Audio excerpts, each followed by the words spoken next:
Hi friends, welcome to Sharada plans. Friends August 22వ తారీఖు మా అమ్మాయిది పెళ్లి రోజు. అందుకనేసి రంగనాయల స్వామి గుడికి వెళ్ళి ఆయనకి దర్శనం చేసుకొని కొబ్బరికాయ కొట్టుకొని ఇంకా ఆమె వచ్చేటప్పుడు హోటల్కి వెళ్ళారు. అంటే పాపం ఉదయం కుదరలేదు అల్లుడికి ఆఫీస్ పని మీద.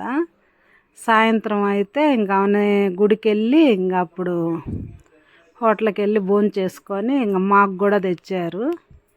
నాకు ఈయనకి వద్దన్నాను నేనైతే, ఉదయం చేసినవి ఉన్నాయి వద్దు అనేస్తే లేదులే ఇంక మీ ఇద్దరికి ఎందుకు ఉండాలి అనేసి తెచ్చారు. అదే ప్లేట్లో వేస్తున్నాను నేను. అల్లుడు, కొడుకు, కూతురు తినేసి వచ్చారు. ఇంకేనా నేను చెరుసగం తింటున్నాము. 4 ముక్కలు వచ్చినాయి, చెర్రెండు పెట్టుకొని తిన్నాము.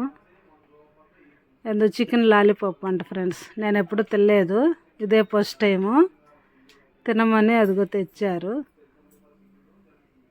అదే లైట్గా తీగా అనిపించింది, నాకేమంతేమి ఇది అనిపించలేదు.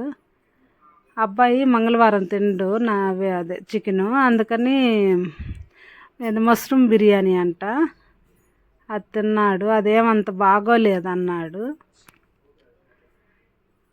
అందుకని ఇదిగో లాలీపాప్ అంటే ఏందో మరి వాళ్ళ నాన్నకి సగం పెట్టి నేను సగం తిన్నాను. మా టైసనేమో మేము పెట్టుకొని తింటున్నాం, వాడికి పెట్టట్లేదని పాపం మళ్ళాడిపోతున్నాడు. అస్సలు ఎట్ట చూస్తున్నాడు చూడు, సప్పరిచ్చేస్తున్నాడు. చికెన్ అంటే లేసి వచ్చేస్తుంది వాడికి, అంత అసలుకి ఎంత ఇష్టమో చెప్పలేం. పాలు చికెనే, ఇంక రెండోది ఉండదు వాడికి.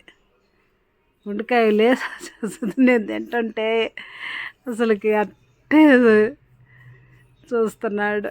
అలిగేసి అవును పడుకున్నాడు, పెట్టలేదని అలిగి పడుకున్నాడు. ఒక లైక్ చేయండి ఫ్రెండ్స్.